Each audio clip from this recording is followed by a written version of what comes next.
Usted pues ya ha manifestado que está en contra de este tema del servicio militar obligatorio. Bueno, mire, hace 23 años yo era presidente del Consejo Hondureño de la Empresa Privada y por varias razones, más que todo la inquietud del Movimiento por la Paz Visitación Padilla, me motivaron para que pensara pues si era o no era necesario, en primer lugar, tener un ejército, en segundo lugar, que fuera obligatorio. Mi tendencia era, desde los ejemplos que tenía juventud, era que no era necesario tener un ejército si un país no está en guerra con nadie y no va a ser agredido por nadie. En Costa Rica, por ejemplo, no hay ejército desde 1948 y no han tenido ningún problema porque Costa Rica no está invadiendo a nadie y nadie está invadiendo a Costa Rica. Entonces, esto del ejército viene cuando el país está bajo amenaza. Entonces, cuando no hay amenaza, pues se las inventan, pues. En fin, en lugar de decir que se aboliera el ejército, dimos algo más moderado, y era que fuera la gente que tenía vocación de servicio militar la que fuera, no que se obligara a la gente. Eso tuvo éxito, se reformó la Constitución, y luego la experiencia ha demostrado que no ha habido problema, que la gente va al ejército voluntariamente, o sea que no hubo necesidad de obligar a nadie. En el tiempo el mismo ejército se vio obligado a cambiar. Como antes maltrataban a la gente, pues ahora la tenían que tratar bien. Es decir, la propuesta nuestra era que se les pagara un salario por lo menos de 2 salarios mínimos en aquella época. Y ya que los ejércitos no estábamos en guerra, pues que los pusieran a hacer algo útil, como sería cuidar el bosque y cosas por el estilo. En realidad, pues yo estoy satisfecho de que se ha logrado, hemos demostrado que no se ocupaba reclutar la gente a la fuerza, el ejército funciona perfectamente bien, pero todavía no se han cumplido los otros requisitos. Por ejemplo, la falta de cuidado del bosque ha resultado un enorme daño para el país. Ahora, usted como empresario, económicamente, ¿esto beneficia al país? Bueno, mire, es que si usted agarra el presupuesto del gobierno, lo que se va en la militarización es enorme.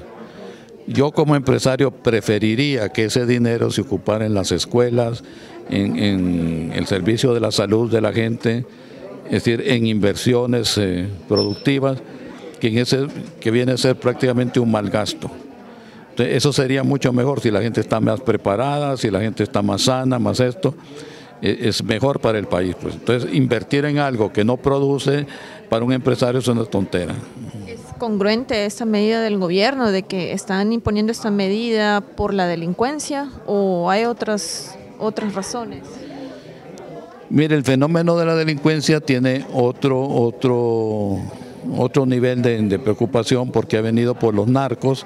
Usted sabe muy bien que mucha gente del mismo gobierno era socio con los narcos, ¿verdad? Que ahí viene principalmente el efecto de la violencia. O sea, no se va a reclutar gente porque hay violencia, porque hay gente en maras y cuestiones asociadas a narcotraficantes que trabajan con el gobierno, ¿verdad? Es decir, si usted tiene acusaciones en Nueva York de que, por ejemplo, el expresidente Pepe Lobo fue sobornado con $500,000 por los cachiros y que a consecuencia de eso les dio 20 contratos a los cachiros en su gobierno, usted sabe que el gobierno y el narcotráfico están aliados y eso produce trauma en el país, contamina a la gente, viene la violencia, los muertos, etcétera, y no me van a decir de que ahorita para combatir eso lo que hay que hacer es agravar la situación de los jóvenes. Ahora, ¿cuál es su recomendación al respecto de este tema? Porque ha sido muy controversial, hay mucha gente que se opone.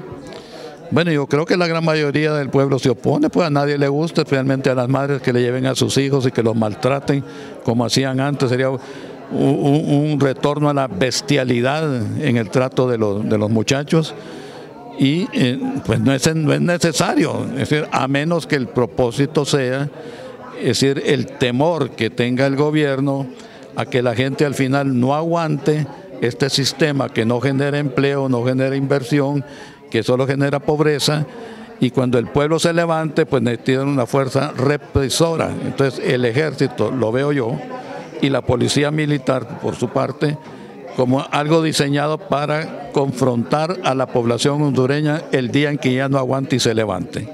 fracasado el gobierno con sus estrategias de seguridad. ¿Perdón? ¿Ha fracasado el gobierno con sus estrategias de seguridad? Bueno, mire, los muertos han decaído según las estadísticas del gobierno, pero a nivel de la gente común y corriente el problema sigue. Llamo aquí en Tegucigalpa hay 572 barrios y colonias, 42%, ahí el gobierno no manda y eso está dominado por las maras. Y yo no veo que el gobierno tiene pues una política de enderezar a esta gente y darles oportunidades para que no tengan que recurrir a las maras. Es un problema totalmente desatendido. Entonces, sí exportan a un narcotraficante que le afecta a los Estados Unidos, pero no afectan a un criminal aquí en su propio país. Están diseñados para otra cosa las Fuerzas Armadas.